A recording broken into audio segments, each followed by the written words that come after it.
formation that we have today. It's the most famous here in Wisconsin Dells, and it's called Hawks Peak. If you follow the shoreline out in front of us all the way out to the left, at the point where it hits the water, look straight up. At the top of that cliff would be the upper peak of the Hawk. Look about 2 to 3 feet down for that lower peak that curls up. There's a small rock sticking out in the middle, and that would be the tongue. It's a little bit easier to see once I straighten this out. Yeah, so right up there, it looks like a bird's beak. Nice. If you really use your imagination, the legend that cliff next to it can its wings or soars across the Wisconsin River. It's pictured on the cover of Life magazine back in 1964. Asaman? So we're making an eagle for Naval Indians as it went Babaw?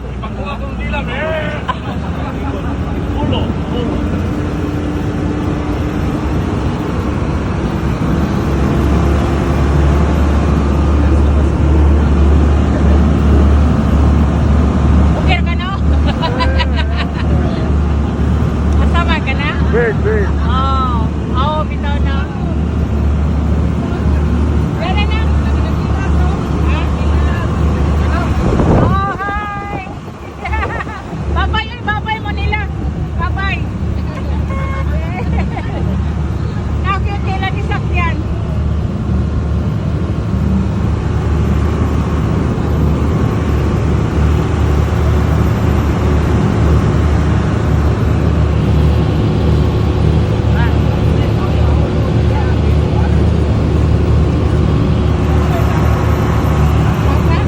Ibiyangan ni Kalil. Iluyan ako.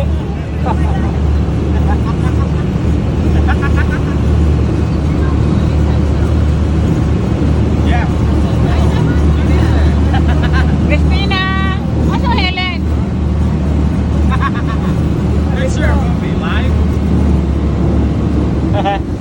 The sandstone that's here in Wisconsin Dells is actually a very rare type called Potsdam sandstone, found in only 4 places around the world. German. Potsdam, Germany, where it gets its name. Zurich, Switzerland, upstate New York, and No. this 10-mile stretch of the Wisconsin River. This rock is very brittle and porous, which allows for seeds of plants and trees to grow within it with little bit on topsoil. That's why you can see some of these trees growing straight out of the rocks. Wow, nindot They kayo also rocks let oh. small birds called cliff swallows build their nests inside too. You can see a couple of those over here on the left, the little black holes. Ah? O langgam ay. Aman. Oo, pati. Pati. Oo. Pati.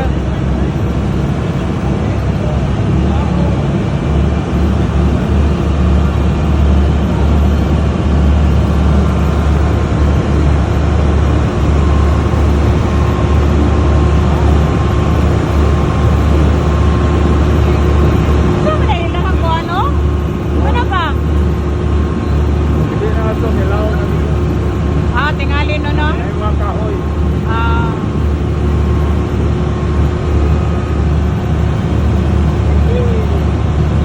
Ito kay mga kahoy karsa? Yeah.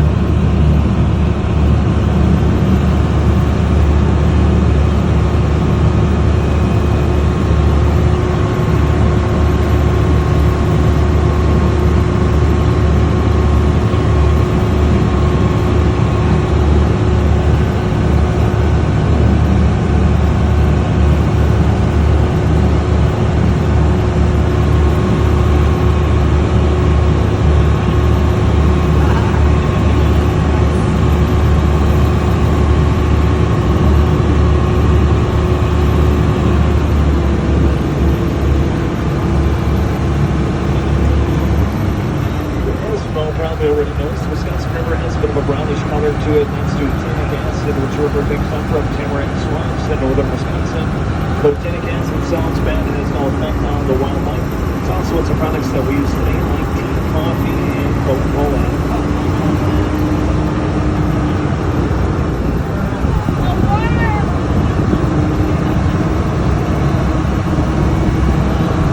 Oh, si Rosa? Rosa? Hey!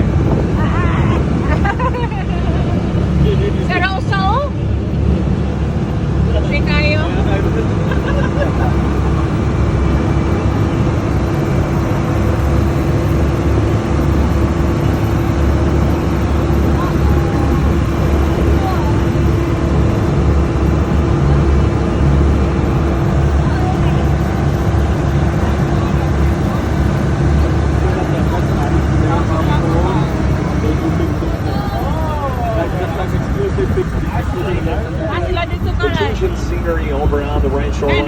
version of the worst disaster to ever hit Wisconsin Dells. Have been done from 2000. This area has been hit by severe thunderstorms, which caused the water level of Lake Delta to rise by 51.5 inches.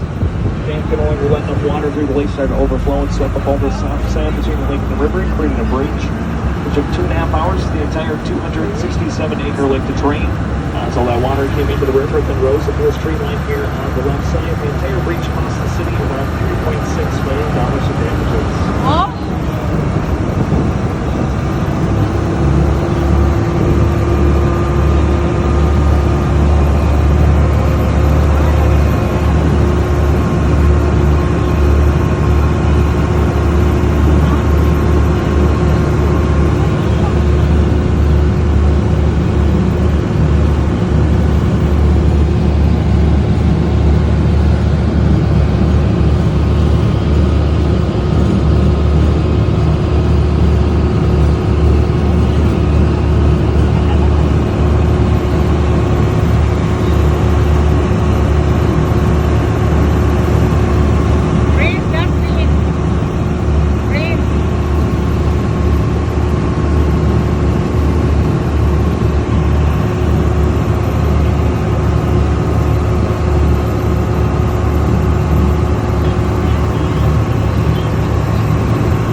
Traveling down the river about 200 years ago, that area in front of us would have been the site of the old town of Newport. Newport was a small city that got burned to the ground by a wildfire. The only Indian who survived that was Don Manor. After that, the people of Newport packed up the rest of their belongings for 2 miles up the river, made a new town called Kilbourne, Wisconsin. That was later renamed the Wisconsin Dells.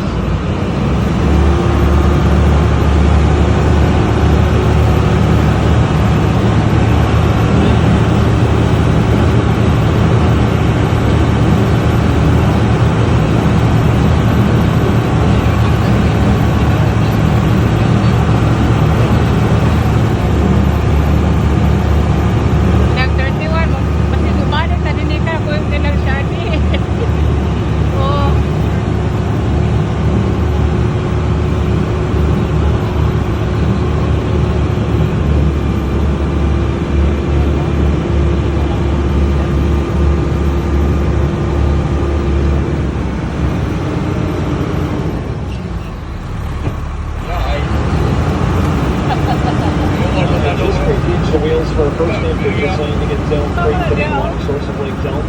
As we pass through, we're going to close up look at the sandstone. It'll be on both sides of the dock as we go underneath the bridge. It's also going to get a little bumpy here because there's the sandbar at the entrance and some bigger rocks towards the end of the creek.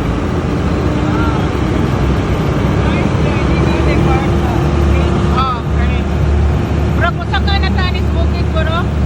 Saan na tas bukid?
80-foot reservoir off on the right side to allow more water to spill through. So nothing like that could ever happen again. If any of you brought your cameras today, I'd recommend that now would probably be the best time to take all your damn pictures.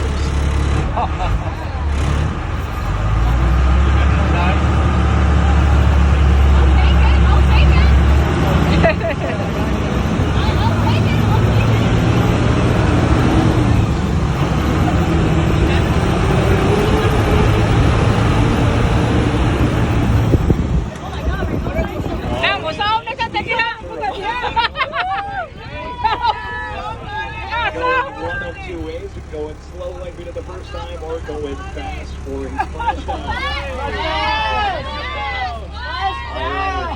Fast as it is. First two rows, get ready for a spray of water, but that's nothing. That's absolutely nothing compared to the tidal wave about to hit the last two rows. So not the many valuables that you have on the ground, if they float up to me, they'll be collected and sold on eBay. So we'll do a 3-second countdown and then we'll head in. Okay, we're going in 3, 2, 1. Hold on tight.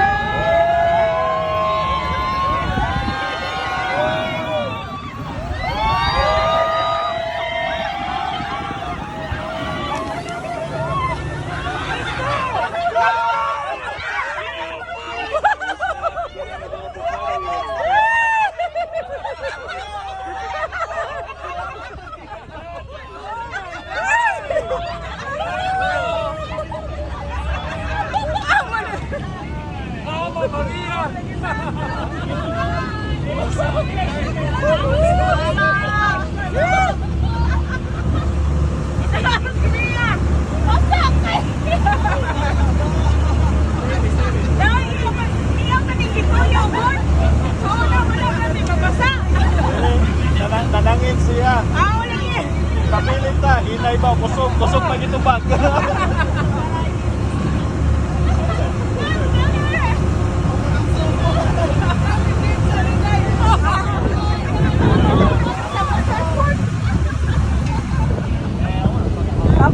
Bye-bye!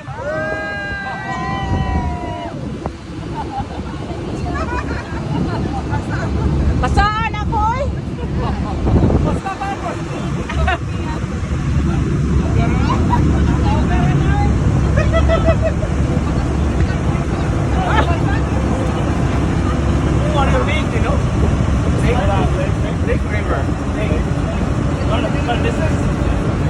So we're up towards the middle of Lake Telling to give you a sense of where you're at right now, location-wise. Over on the left, at the far end of the lake, that's where the Tommy Bartlett ski show used to be. On the right of the map, the orange building at the Great Rail. So over on this side of the lake, the two black towers out in front of us, right behind that would be Noah's Ark. Over on the right side, the big area, the big rocks, that's where I talked about that breach would be. To the left of that, the home on the hill, that is Don Banner. We'll talk about that in a little bit as we get closer. We're going to retake your family picture here. One of you has to take the picture, so I'll take it.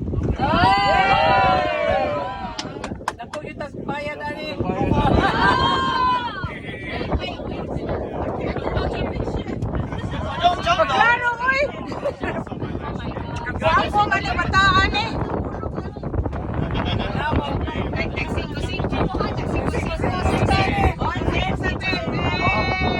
Bigay sa day, nag-focus ay.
questions. Get a lot of questions about that white building over there. That's a spa, hotel, that's the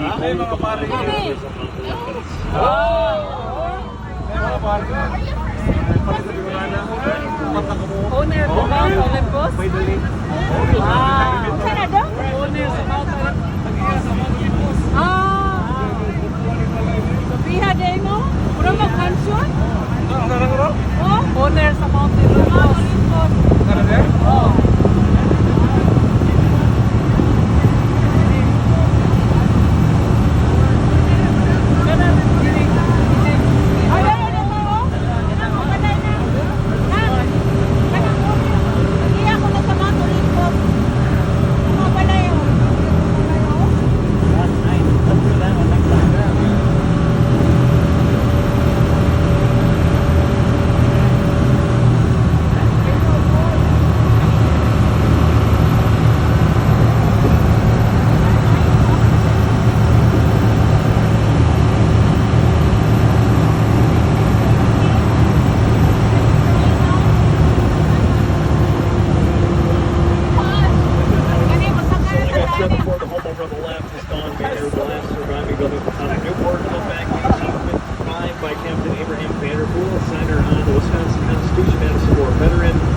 Built the original home on a Potsdam sandstone found along the river, but you can still brittle. They had to make the outside walls 2 to 3 feet thick. Settlement purchased by Vince Helmut Rob, who went on 15 world tours. Brownback paintings and antiques that are still in the home today. The Rob family still owns the estate, but no one has actually lived in the house the last 65 years. Wow! Ang dana na eh! Kuwenta ghost na na eh!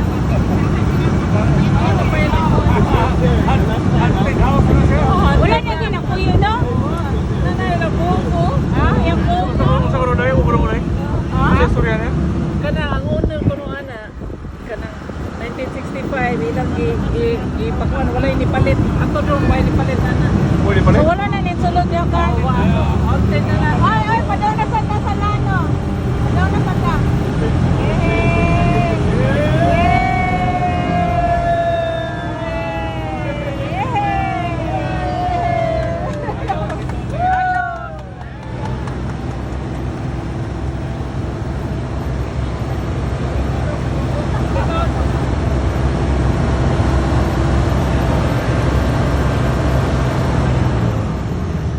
Over on the right side's where that breach happened in 2008. There used to be a couple of lakefront homes that were sitting right here before they got carried down to the river. This gives you a pretty good perspective of how much water through this area, how much force it had. I've got some pictures I'll show you towards the end of the tour to the end of that breach. I also have a couple of the inside of Dawn Manor.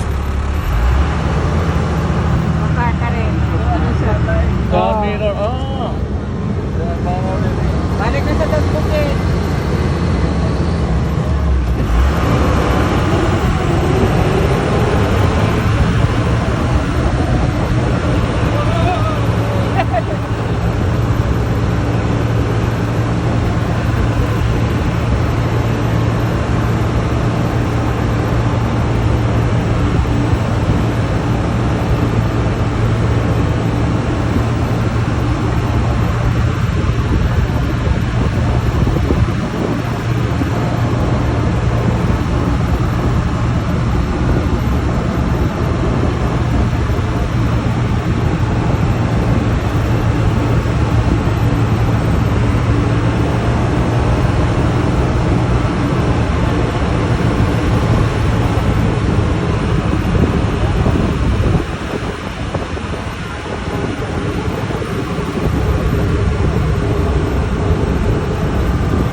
We are now passing through Liddell Scenic Park. This is where we have the best chance of seeing some more wildlife today.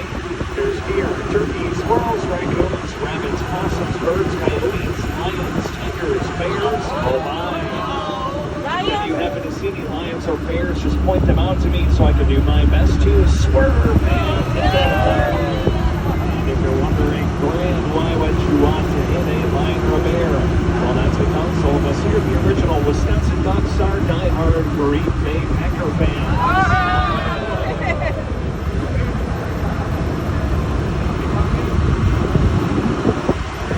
It looks like we have another baby stop sign.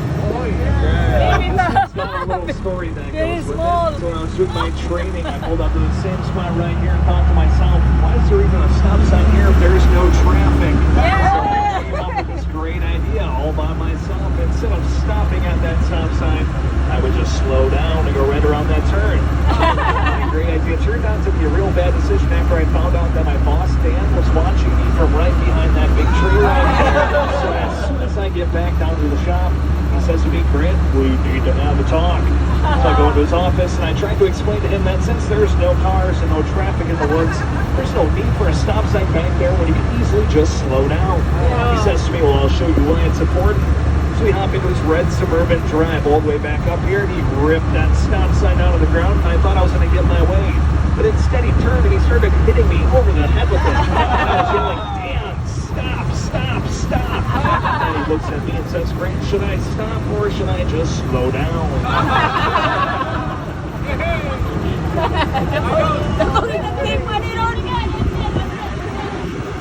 Up next is my personal favorite roller coaster hill. Here, here, here. Roller coaster hill. Feel free to put your hands in the air like you just don't care.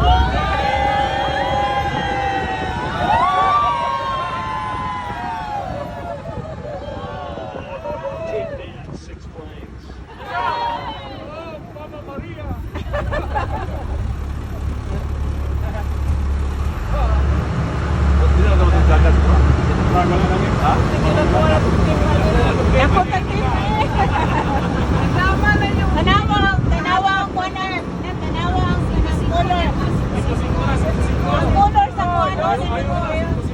And this stop right here is called Last Look Point. You get to see for two reasons. The first reason might be the last good look you get at the Wisconsin River before the end of the tour today.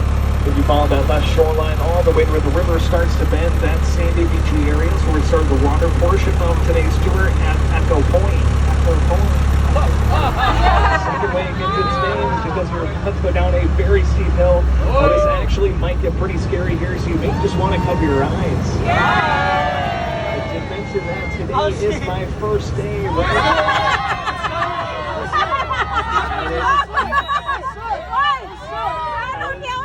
has a 50-foot drop off on that right side, but have no fear because here at the original Wisconsin Ducks, we're all about safety. That's why I personally came out here and installed that steel mesh barricade. And I know what you're thinking. Graham Matt's chicken wire. That's what I said the guy at the hardware store. He reassured me if that could hold back a chicken, it would definitely hold back my duck.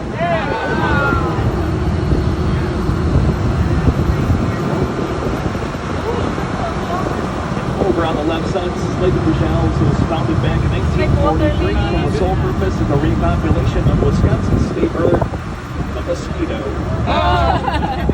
Mosquito. Where's mosquito? Alasan eh, Manaka. Manaka? Balik na sa... Balik sa... Nalimot We're ko. dropping on down the Robina. Bullline Trail. This used to be a stagecoach trail back in the 1800s. It was one of the more scenic parts of today's tour. It is everything that we've talked about, from plants and animals to the sandstone and the river. So I'm going to turn off the mic and let Mother Nature do the talking.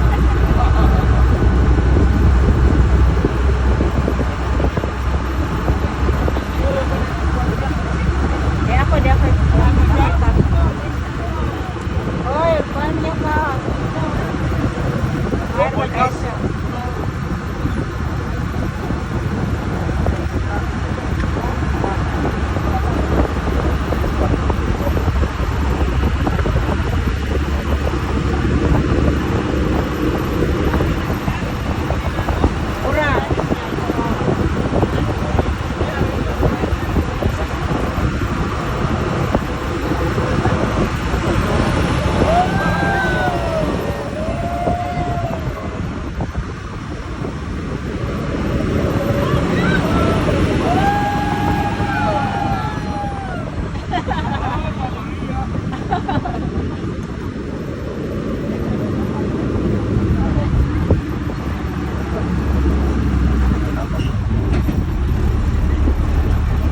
Ang murag mo agi pa sa atong murag bukid. Kani. Kanya ka. Remember from earlier, Anong you said bato? Juno Beach was 8.2 inches wide. The most narrow point of Red River Gorge is 8.6 inches wide. According to my calculations, that leaves me only 4 inches of wiggle room. barbecue over that bridge.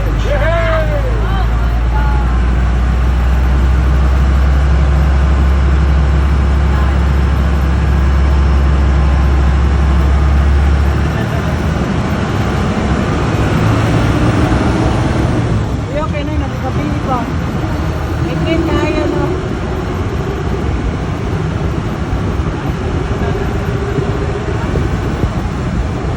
Ano ba sa 30? Bilang ka ng car? 31. 30 times 21. 25 times. Hold on, there's a deer back there. Lost, going to the bathroom.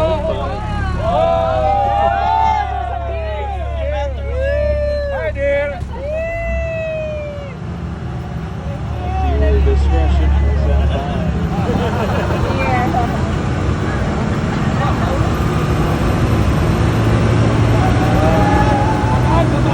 Bataan!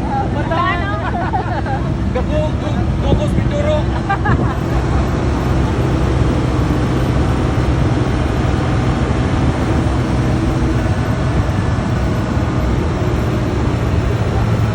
Balik ka ta. La, la, la. Oy, oy.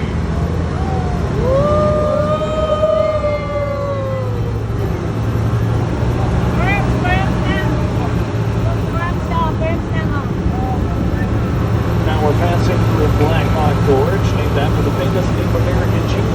That's right, you guessed it, and that was Chief Gorge. Now Chief Gorge had a son, his name was Boy Gorge. Also had a pet monkey, his name was Curious Gorge. And he had a daughter too. I can't seem to remember her name right now, but I do Kalami, remember sa that she was first. absolutely gorgeous. Patay din.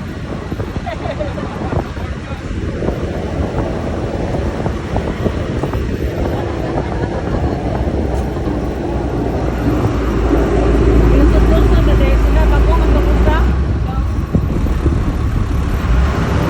Ang first, no? Ito pa ni, nahurot na ni. Nahurot na ni first na. Maligyan ko ah.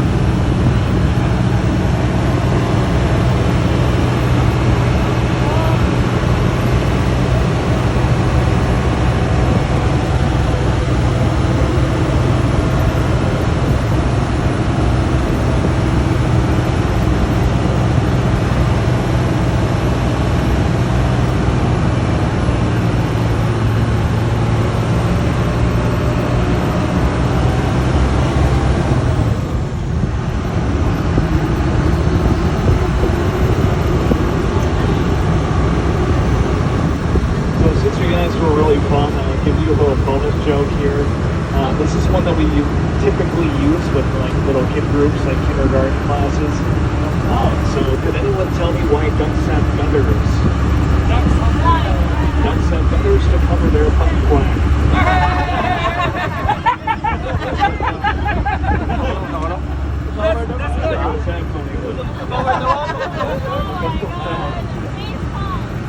That's good.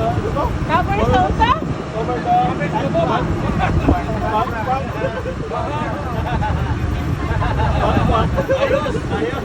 Ayaw sa patas. Tapos puli. Pagdirin mo ko, Bilero. Hold on.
we're just gonna stop here for a minute or two. I'm gonna show you those pictures that I was talking about because I kind of have to. Then we'll get you out of here really quick.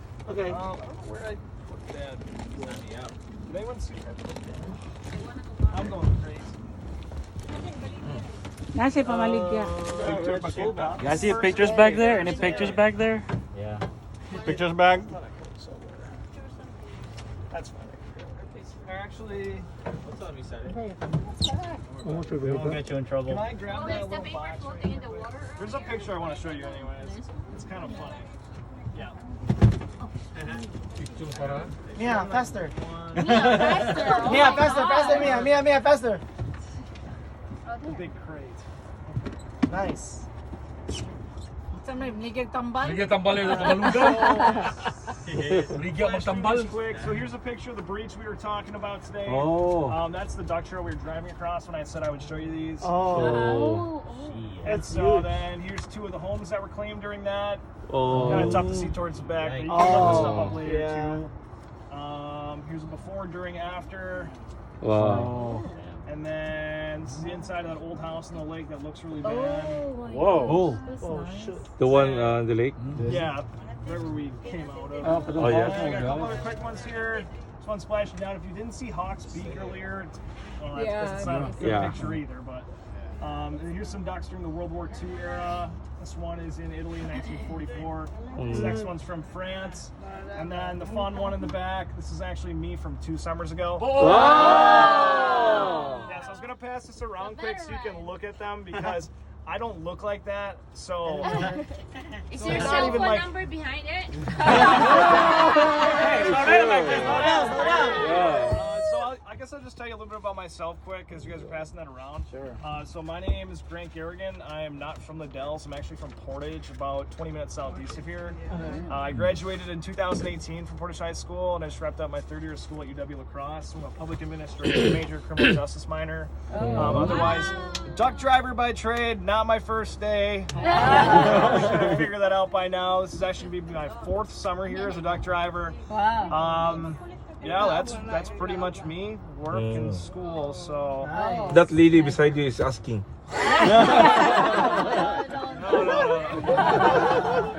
Does anyone have any questions for me about the tour today? No, Yes, nice. the name of this, this is not Mindoro, na? What was that? Sorry. Mindoro. Not Mindoro, the shuttle guy? Shuttle. Yeah. This one's Juno Beach. Mindoro's the. It'll be down there. Okay. You know Mindoro is from our country. Is that where you guys are from? Yeah. Yeah, from No, Philippines. From Philippines ba na? Philippines. It's a place. From Cebu. The Mindoro, it's one of the shuttles. From the shuttle. One of the shuttle ba Yeah, name? it's kind of like this, but it goes uptown. Yeah. Look at that too. It's kind of funny. Oh, yeah. But yeah, Mindoro is the shuttle. Yeah. Yeah, it might actually be down there. Bataan, This one or Mindoro. Yeah, Bataan was driving today. That was the one that. Yeah. After we saw the deer going to the bathroom, yeah, that was Bataan. That was. Ay, ano yun? Why is the name after that? Well, he'll be back in half an hour if you guys are hanging around.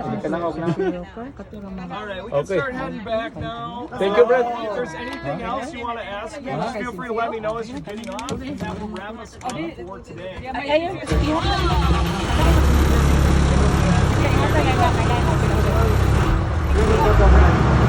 lang, iusa lang ako. O, amin na kayo, ikapot lang. Sige lang, amin lang. Amin na inyo ba? Sige, ako lang ang tapos. Ako lang kanuhon. The winter rain party all summer long. Around ship the middle to keep our 70-round mechanics. We often like to report to as supply doctors.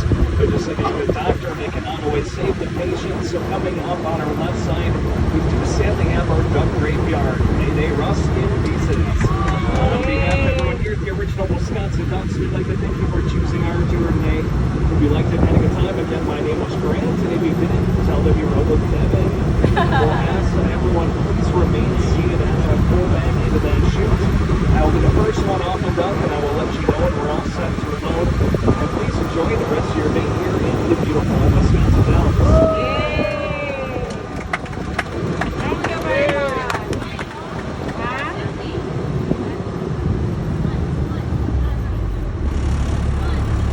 Diha taga sugod.